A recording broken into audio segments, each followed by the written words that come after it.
Hello there everyone, welcome back to the channel, welcome back to yet another video and welcome back to yet another match review.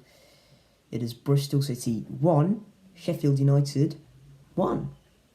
A 1-1 draw at Ashton Gate, and to be fair, not the worst result in the world at all. In fact, I'd say it's a pretty positive result for Bristol City. We played very well. In the second half, that is. First half, we were totally outclassed by Sheffield United, who were better than us considerably, and they showed their quality. Couldn't stick the ball in the back of the net for them, but in the first half, we had a set game plan, which kind of worked. We limited United to very little, and we sort of had a few moments on the counter-attack where you thought, right, maybe we could do something. Ultimately, no shots on target, just a one shot in the first half for City. We conceded 72% possession to Sheffield United. That was kind of expected, really, with how they play and how we play, how we like to play on the counter-attack, and how they like to take possession and play through the thirds. Kind of expected. They had 8 shots, but ultimately it was only 1 on target, and the XG number for the first half was not that high at all. So, look, we limited them to very little.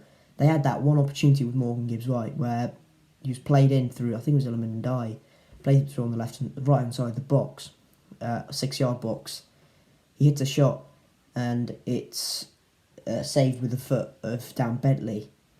Dan Bentley, that first half, had a bit of a nightmare where he's constantly giving the ball away. Basically, his kicking wasn't right, his distribution wasn't right at all. Something was going wrong with him. I think it was one of those Dan Bentley performances where you go, excellent for the last 3 games, he was excellent. Then one game, he has a bit of a shocker. For one moment the first half, I think it was Ollie Norwood was charging him down. The ball was just going out of play. It was going for a corner, actually. He's just trying to prevent the corner. In fact, he did that. He patted it down onto the inside the box. The ball went across, it went past him, it was out of his control. Norwood picked it up, set it across the box, closer, had to head it away. Those are sorts of moments where Dan Bentley can do a little bit better, but overall Dan Bentley had kept us in the game with that Morgan Gibbs-White save, and that's the reason we didn't concede in the end. So look, Dan Bentley had a dodgy first half, but second half didn't really do much wrong at all, to be fair. First half, City were just overall poor. A bit like the Bournemouth game at home this season, where there's just a clear gulf from quality. Sander Berger was running the midfield. Alex Scott was getting totally chased everywhere by Ender Stevens. City were chasing shadows at that point, but second half was very, very encouraging. We kept it a 0-0 for the first half. 4 minutes into the second half, we score through Chris Martin, and this is after Sheffield United have a chance through Jack Robinson. It's a ball whipped in from the left hand side by Ender Stevens. Robinson coming into it late, heads it. It's a weak headed straight. Bentley, good position by Dan Bentley. He's caught it comfortably, and then he's released it quickly. I don't know who it was. It was someone down the left hand side, and the ball, he gets in down the byline, releases Semenyo. Semenyo keeps going. Semenyo then drags it across the box, and then there's Chris Martin, who just nestles it into the corner. City lead. It's a blistering counter-attack, really fast. We can break at that pace, and that is incredibly positive when you could break against teams like Sheffield United, who are going to control possession for most of the game, and they've committed men forward, and they've pushed all the men forward. Gradually, with the possession you get, you normally tend to just get a few yards up the pitch. Each time you make a few more passes, you tend to get a few yards up the pitch.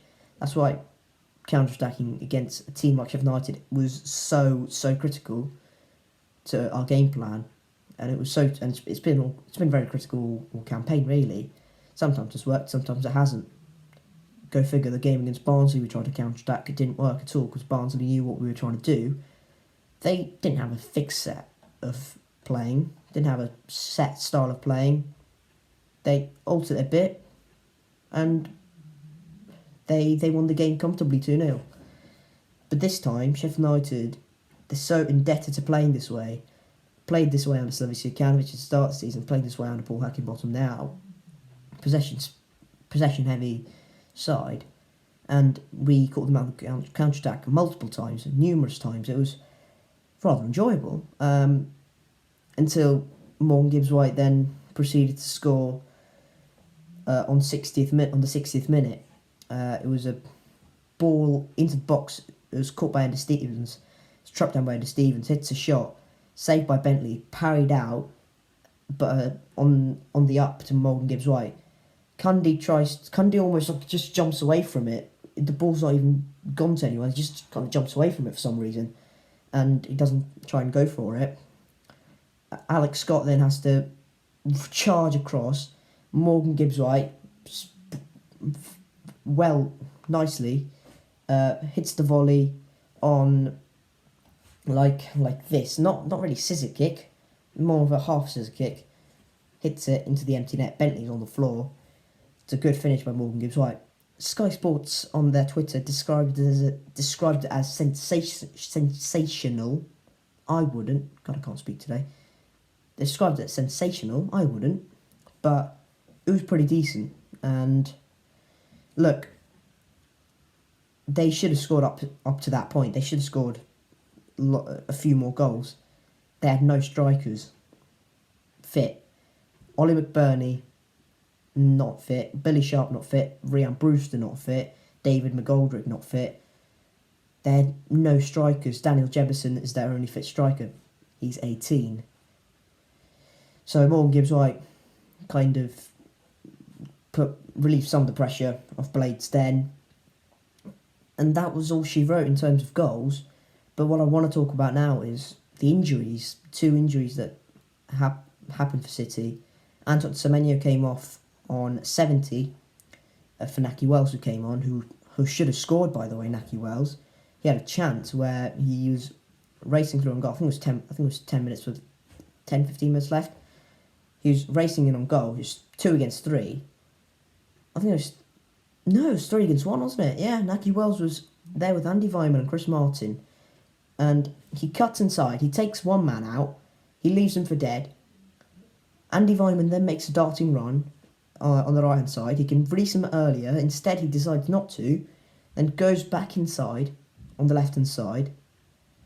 So Andy Weimann's now not an option anymore because it's a ridiculously tough ball to play. Chris Martin's open on the left-hand side.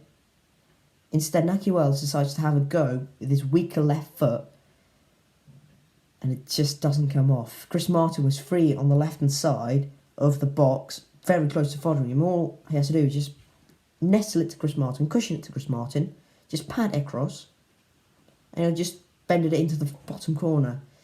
That would have been the killer. That would have been the killing goal. That would have won it for us. I mean, not really, because we know our record defensively in the last minute, but do you know what I mean? It would have been a crucial goal in terms of us taking the lead again. But it didn't quite materialise. But overall, the second half was much more positive, and those sort of things are very positive. And look, overall, it was a very good performance from City, and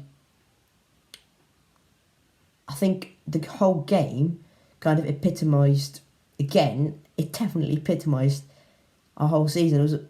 This game was our season in a nutshell, really. First half, dismal, outclassed. Second half, probably the better team, rather unlucky to concede. I don't know, you tell me down in the comment section below. Thank you guys very much for watching this match review. If you have enjoyed it, please make sure to hit the like on the video if you haven't already. Subscribe to the H. Bristolcity YouTube channel for more Bristol City content. I promise this is a one-off. I'm not going to wear a Rangers shirt every week. I mean, it's quite nice though. It does feel quite comfortable. So I might wear a few more occasions, but it's not bad. I recommend it.